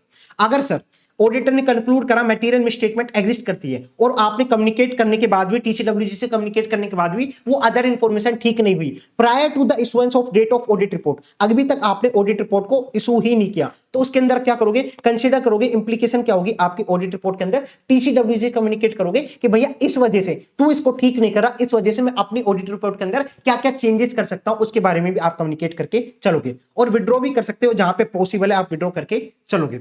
सर सेकंड केस आता है जहां पे मैंने कंक्लूड कर दिया कि मटेरियल मिसस्टेटमेंट है अदर इंफॉर्मेशन के अंदर, टीसीडब्ल्यूजी भी इसको करेक्ट नहीं करी, बट मैंने ऑडिट रिपोर्ट ऑलरेडी इशू कर चुका हूं, तो उस केस के अंदर आप क्या करोगे, एप्रोप्रिएट एक्शन लेके चलोगे, आपकी जो लीगल राइट एंड ऑब्लिगेशन है आप उसको यूज करके चलोगे, जो भी आपका एप्रोप्रिएट एक्शन होता है उसको यूज करके चलना। फिर आता है हमारा रिपोर्टिंग ऑफ अदर इंफॉर्मेशन, जो कि हमारा May 25 के अंदर क्वेश्चन आ चुका है।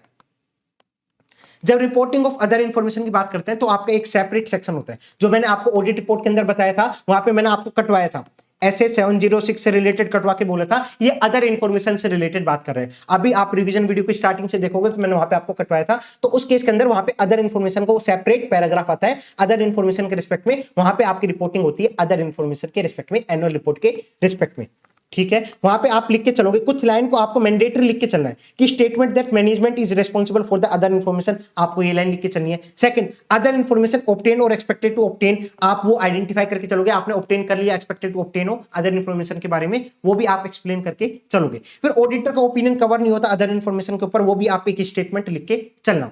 फिर डिस्क्रिप्शन ऑफ ऑडिटर रिस्पॉन्सिबिलिटीज क्या होती है अदर इंफॉर्मेशन के रिस्पेक्ट में इन दिस एसे 720 के अंदर ऑडिटर की रिस्पॉन्सिबिलिटी क्या है, वो भी आप वहां पे एक लाइन लिख के चलोगे। तो आप बेसिक पहले यूजर्स को बता रहे हो कि यार ना ही मेरी रिस्पॉन्सिबिलिटी है, और मेरी रिस्पॉन्सिबिलिटी ऐसे 720 के अंदर क्या है वो आपने बताया, मेरा ओपिनियन इसके ऊपर कवर नहीं है आपने वो बताया, मैनेजमेंट की रिस्पॉन्सिबिलिटी अदर इंफॉर्मेशन के रिस्पेक्ट में आपने वो भी बताया, बेसिक बता दिया। अब देखो सर, अगर मैंने अदर इंफॉर्मेशन को ऑब्टेन कर लिया prior to the date of audit report, कब ऑब्टेन कर लिया, prior to the date of audit report, तो आपके पास क्या आ सकता है, आप अदर इंफॉर्मेशन को इवेल्युएट करोगे, अदर इंफॉर्मेशन के अंदर कोई भी मटेरियल मिसस्टेटमेंट नहीं निकली, तो उस केस के अंदर आप लिखोगे there is nothing to report, a statement that auditor has nothing to report, क्योंकि अभी तक आपने रिपोर्ट को इशू नहीं करके चले, ऑडिट रिपोर्ट को आपने इशू नहीं किया, तो आप यहां पे चेंजेस करके चल सकते हो। सर अगर मैंने कंक्लूड कर दिया कि मटेरियल मिसस्टेटमेंट एग्जिस्ट करती है अदर इंफॉर्मेशन के अंदर, तो उसके अंदर भी आप लिख के चलोगे क्या आपकी अनकरेक्टेड मटेरियल मिसस्टेटमेंट है, क्योंकि हमने टीसीडब्ल्यूजी मैनेजमेंट से कम्युनिकेट किया था, उन्होंने तो ठीक किया नहीं,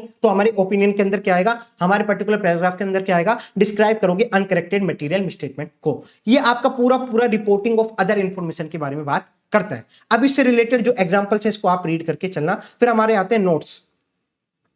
सर अगर फाइनेंशियल स्टेटमेंट तो करेक्ट है, बट अदर इंफॉर्मेशन के अंदर हमारी मटेरियल मिसस्टेटमेंट है, बट मैनेजमेंट और टीसीडब्ल्यूजी करेक्ट करके नहीं चले, तो अब क्या करें, जो हमारा रिपोर्टिंग सेक्शन होता है अदर इंफॉर्मेशन का, उसके अंदर हम रिपोर्ट करके चलेंगे। सर अगर ऑडिटर ने प्रिक्लूड नहीं कर सकता from issuing of audit report, अगर आपको अदर इंफॉर्मेशन नहीं मिलती तो आप ऐसा नहीं कि मैं रिपोर्ट को इशू करके नहीं चलूंगा, नहीं, आपको इशू करके चलनी पड़ेगी रिपोर्ट को। तो उसी की रिगार्डिंग बात की। सर अगर मैं कोई डिस्क्लेम ऑफ ओपिनियन इशू करके चल रहा हूं, तो उसके अंदर आपको अदर इंफॉर्मेशन के रिस्पेक्ट में कोई भी रिपोर्टिंग सेक्शन नहीं होना चाहिए, ये आपको ध्यान रख के चलना है, एमसीक्यू में पूछ सकते हैं। So these all are the points related to SS 720। तो हमने पूरा SS 700 सीरीज का रिवीजन किया है ओनली 1 आवर के अंदर। एक बार फटाफट रिवाइज कर ले पूरे SS 700 सीरीज को, ठीक है। जब हम SS 700 के अंदर थे तो हमने एलिमेंट्स के बारे में देखा, एलिमेंट काफी बेसिक है। फिर अगर सर एक बार बताओ, लॉ एंड रेगुलेशन ने हमें प्रिस्क्राइब की हुई है ऑडिट रिपोर्ट, तो उसके अंदर आप ऐसे का रेफरेंस तभी लिखोगे जब उसके अंदर मिनिमम एलिमेंट प्रेजेंट होंगे। फिर अगर आप ऑडिट करके चल रहे हो आईएसए के साथ साथ एसए का भी, तो आप एसए का रेफरेंस तभी लिख के आओगे जब दो कंडीशन फुलफिल होगी। एक तो कॉन्फ्लिक्ट नहीं होना चाहिए डिफरेंस ऑफ ओपिनियन के रिस्पेक्ट में, या कोई ईओएम ओएम पैराग्राफ के रिस्पेक्ट में कोई भी आपका डिफरेंस नहीं होना चाहिए। सेकंड, मिनिमम एलिमेंट प्रेजेंट होनी चाहिए उस ऑडिट रिपोर्ट के अंदर, तो ही आप एसए का रेफरेंस लिख सकते हो विद आईएसए, ठीक है सर। सप्लीमेंट्री इंफॉर्मेशन की बात आएगी तो आप देखोगे, आप इवैल्यूएट करोगे वो आपका इंटीग्रल पार्ट है फाइनेंशियल स्टेटमेंट का या नहीं है। इंटीग्रल पार्ट है तो आपका ओपिनियन कवर होगा, अगर इंटीग्रल पार्ट नहीं है तो उसके अंदर आप इवैल्यूएट करोगे कि यार ये क्लियरली डिफरेंशिएट है ना ऑडिटेड फाइनेंशियल स्टेटमेंट से। नहीं सर ये क्लियरली डिफरेंशिएट नहीं है, तो आप मैनेजमेंट से रिक्वेस्ट करोगे, मैनेजमेंट इसका प्रेजेंटेशन को चेंज करो या क्लियरली डिफरेंशिएट करके चलो। मैनेजमेंट रिफ्यूज कर देता है तो ऑडिटर खुद आइडेंटिफाई करेगा कहां पे है वो सप्लीमेंट्री इंफॉर्मेशन फाइनेंशियल स्टेटमेंट के अंदर, फिर उसको क्या करेगा, अनऑडिटेड सप्लीमेंट्री इंफॉर्मेशन को अपनी ऑडिट रिपोर्ट के अंदर मेंशन करके चलेगा कि in this supplementary information our opinion is not covered, ऐसा आप लिख के चलोगे। तो ये आपका सप्लीमेंट्री इंफॉर्मेशन के रिस्पेक्ट में बात थी। फिर हमारे एसए 701 के अंदर की ऑडिट मैटर के अंदर, जब की ऑडिट मैटर की बात करें तो मैंडेटरी किस पे, general purpose financial statement of complete set of financial statement, वो भी लिस्टेड एंटिटी का, वहां पे आपके लिए मैंडेटरी है, उसके अलावा ऑडिटर के लिए वॉलंटरी है, और या फिर लॉ एंड रेगुलेशन आपको बोलता है तो आप लिख के चलोगे key audit matter. Key audit matter होता क्या है, in the auditor professional judgement for the most significant matter of current period जो आपने सेलेक्ट करे from the matters communicated with the TCWG. Sir एक बार बताओ, अगर मेरा डिस्क्लेम ऑफ ओपिनियन दे रहा हूं तो की ऑडिट मैटर आएगा, नहीं आएगा। अगर सर मेरा फाइनेंशियल स्टेटमेंट के अंदर कोई मैटर प्रेजेंट और डिस्क्लोज नहीं है, कोई दूसरा मैटर है, तो उसके रिस्पेक्ट में की ऑडिट मैटर आ सकता है, यस सर आ सकता है, कोई दिक्कत नहीं है। सर कौन कौन से फैक्टर्स को डिसाइड करेगा कि ये मेरा की ऑडिट मैटर बनेगा या नहीं बनेगा, तो 3 factor, high assess risk of material statement या सिग्निफिकेंट रिस्क, या फिर मैनेजमेंट की सिग्निफिकेंट जजमेंट है, जैसे अकाउंटिंग एस्टिमेट जहां पे आपका हाई एस्टिमेशन अनसर्टेनिटी है, या फिर कोई सिग्निफिकेंट इवेंट और ट्रांजैक्शन जो ड्यूरिंग द ईयर अकर्ड हुए हैं, वो आपके की ऑडिट मैटर के लिए क्वालिफाई हो जाएंगे। जरूरी नहीं वो की ऑडिट मैटर बनेंगे, वो ऑडिटर डिसाइड करेगा कि ऑडिट मैटर बनेंगे या नहीं बनेंगे। इसके रिस्पेक्ट में आपको 2 केसेस बताए गए जब आपको की ऑडिट मैटर एक्सप्लेन करके नहीं चलना अपनी ऑडिट रिपोर्ट के अंदर। जब तो लॉ एंड रेगुलेशन आपको प्रिक्लूड कर दिया तो आप लिख के नहीं चलोगे, या फिर आपको लगता है कि एडवर्स कॉन्सिक्वेंसेस आ जाएगा अगर आपने की ऑडिट मैटर को डिस्क्लोज किया, उससे out with the public interest होगा, तो उसके अंदर आपको की ऑडिट मैटर डिस्क्लोज करके नहीं चलने। फिर कम्युनिकेट कैसे करेंगे की ऑडिट मैटर, सबसे पहले आप डेफिनेशन लिखोगे, उसके बाद लिखोगे इसके ऊपर हमारा कोई सेपरेट ओपिनियन कवर नहीं होता। फिर आप एक एक की ऑडिट मैटर के रिस्पेक्ट में सबसे पहले अगर उसका फाइनेंशियल स्टेटमेंट के अंदर डिस्क्लोजर है तो आप उसका रेफरेंस लिख के चलोगे। सेकंड, आप बताओगे क्यों उसको आप की ऑडिट मैटर मान के चल रहे हो और आपने कैसे एड्रेस करा अपनी ऑडिट रिपोर्ट के अंदर। हर की ऑडिट मैटर के रिस्पेक्ट में 3 बातें तो होनी चाहिए। सर अगर कोई मेरा की ऑडिट मैटर नहीं है तो भी आप लिख के चलोगे, except the matter describe in the basis of opinion paragraph, there is no other key audit matter. ये आप पूरा लिख के चलते हो। फिर हमारे 705 के अंदर जहां पे मॉडिफिकेशन ऑफ ओपिनियन की बात करते हैं, वहां पे हमने देखा था क्वालिफाइड कब आएगा, डिस्क्लेम कब आएगा और हमारा एडवर्स कब आएगा। बट इंपॉर्टेंट पार्ट क्या था, जब आपका डिस्क्लेम ऑफ ओपिनियन आ रहा है, इट मींस जब आपने sufficient and appropriate audit evidence obtain नहीं किया और वहां पे आपका possible effect of undetected misstatement आपका क्या मटेरियल के साथ साथ परवेसिव भी हो रहा है, तो उसके अंदर हम देखते थे अगर लिमिटेशन ऑन द स्कोप किसने करा है, मैनेजमेंट ने इंपोज करा हुआ है, तो वहां पे आप विड्रॉ करने की कोशिश करोगे पहले, फिर आप आओगे अपने डिस्क्लेम ऑफ ओपिनियन पे, पे अगर विड्रॉ पॉसिबल नहीं है तो। इन अदर केसेस आप डिस्क्लेम ऑफ ओपिनियन लिख के आ सकते हो। फिर हम आए थे वहां पे एसए 706 के अंदर, कब आप ईओएम पैराग्राफ ओएम पैराग्राफ लिखोगे। ईओएम पैराग्राफ इजी है, अगर कोई मैटर आपका फाइनेंशियल स्टेटमेंट के अंदर ऑलरेडी प्रेजेंटेड है, डिस्क्लोज है, उसके रिस्पेक्ट में तो मेरा ईओएम पैराग्राफ आ जाएगा। उसकी 4 कंडीशन थी, प्रेजेंटेड और disclose in the financial statement, second fundamental to the user understanding, उस मैटर के रिस्पेक्ट में मेरा मॉडिफाई ओपिनियन नहीं होना चाहिए, उस मैटर के रिस्पेक्ट में मेरा की ऑडिट मैटर नहीं होना चाहिए, फिर आपका ईओएम पैराग्राफ आ जाएगा। ओएम पैराग्राफ की बात करें तो वहां पे 3 कंडीशन थी, अदर देन मैटर प्रेजेंटेड और disclose in the financial statement, relevant to the user understanding, law and regulation preclude नहीं करना चाहिए, और साथ साथ फोर्थ कंडीशन क्या थी, की ऑडिट मैटर के रिस्पेक्ट में वो मैटर नहीं होना चाहिए, तो आपका अदर मैटर पैराग्राफ आ जाएगा। फिर हमारे एसए 710 जहां पे हमने कंपैरेटिव इंफॉर्मेशन की बात करी, वहां पे हमने कोरस्पॉन्डिंग फिगर्स की बात की थी, कंपैरेटिव फाइनेंशियल स्टेटमेंट की बात की थी। उसके अंदर हमारे जो प्रोसीजर थे दोनों से रिलेटेड कॉमन थे। क्या प्रोसीजर था, सबसे पहले जो आपका कंपैरेटिव इंफॉर्मेशन के अंदर जो अमाउंट और डिस्क्लोजर है वो आप मैच करोगे प्रायर पीरियड के फाइनेंशियल स्टेटमेंट से कि वो एग्री तो करते नहीं करते। सेकंड, जो आपकी अकाउंटिंग पॉलिसीज है वो कंसिस्टेंट तो है ना करंट ईयर फाइनेंशियल स्टेटमेंट से कंपैरेटिव इंफॉर्मेशन की, वो चेक करोगे। अगर कोई चेंज है तो आपने प्रॉपर्ली उसको डिस्क्लोज करना है ना, आप वो चेक करके चलोगे। सर अगर मुझे कोई मटेरियल अनसर्टेनिटी लगती है कि यहाँ पे मिसस्टेटमेंट हो सकती है, पॉसिबल मिसस्टेटमेंट हो सकती है, तो आप एडिशनल प्रोसीजर परफॉर्म करके चेक करोगे कि आप एक्चुअल में मटेरियल मिसस्टेटमेंट है या नहीं है, कंक्लूड करके चलोगे। फिर हमने देखा था इसी के अंदर कि अगर आपका प्रीवियस ईयर में मॉडिफाइड ओपिनियन होता है, प्रीवियस ईयर में मॉडिफाइड ओपिनियन है और अभी तक वो अनरिजोल्व है, तो आप मॉडिफाइड ओपिनियन करके चलते हो करंट ईयर फाइनेंशियल स्टेटमेंट में, और बेसिस ऑफ मॉडिफाइड ओपिनियन क्या होगा वो हम देख के चले थे। इसके रिस्पेक्ट में हमने पूरा चार्ट को काफी अच्छे से एक्सप्लेन करके चलिए।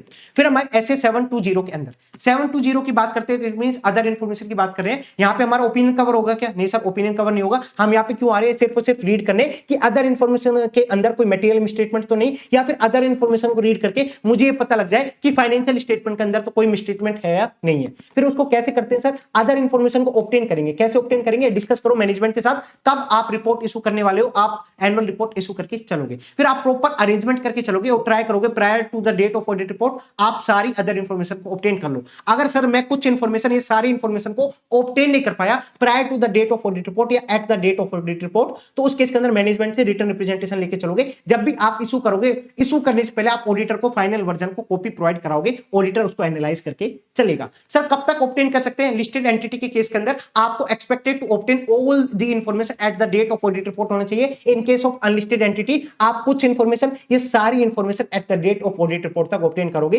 तो भी चल जाएगा। फिर हमारे इसके रिस्पेक्ट में आता है सर अगर मैंने कंक्लूड कर दिया कि यहाँ पे मटेरियल मिसस्टेटमेंट है अदर इंफॉर्मेशन के अंदर, तो हम मैनेजमेंट से डिस्कस करते थे, मैनेजमेंट इसको करेक्ट करो। मैनेजमेंट करेक्ट कर लिया तो मैं वापस चेक करके आऊंगा कि मैनेजमेंट ने एक्चुअल में करेक्ट किया नहीं किया। अगर करेक्ट नहीं किया मैनेजमेंट ने, तो आप टीसीडब्ल्यूजी से कम्युनिकेट करके चलते हो। फिर हमारे 2 सिनेरियो बन जाते थे कि अगर prior to the date of audit report आपको कोई मटेरियल मिसस्टेटमेंट मिली और मैनेजमेंट टीसीडब्ल्यूजी करेक्ट नहीं करा, तो उस केस के अंदर आप इंप्लीकेशन देख के चलते हो अपनी ऑडिट रिपोर्ट के अंदर। साथ साथ विड्रॉ करना है तो आप विड्रॉ करके चल सकते हो। बट अगर आपने ऑलरेडी ऑडिट रिपोर्ट इशू कर दी तो उसके अंदर आप एप्रोप्रिएट एक्शन लेके चलोगे और वहां पे आप लीगल राइट्स एंड ऑब्लिगेशन देख के चलोगे। फिर हमने देखा रिपोर्टिंग ऑफ अदर इंफॉर्मेशन जो ऑलरेडी आ चुका है May 25 के अंदर, तो उसको जस्ट आप रीड करके चलना। तो ये पूरा हमारा एसए 700 सीरीज के रिगार्डिंग हमारा रिवीजन वीडियो था, जो कि अराउंड 1 आवर 10 मिनट्स के अंदर पूरा कवर कर लिया। अब हमारा नेक्स्ट रिवीजन वीडियो आएगा कारो 2020 से रिलेटेड। इनके जो भी क्वेश्चन है एसए 700 सीरीज के, रिटर्न प्रैक्टिस जरूर कर लेना, और ओपिनियन से रिलेटेड और अदर मैटर या ईओएम से रिलेटेड आपको रिटर्न प्रैक्टिस करके जरूर चलनी पड़ेगी। So that's all in this revision lecture. So thank you guys.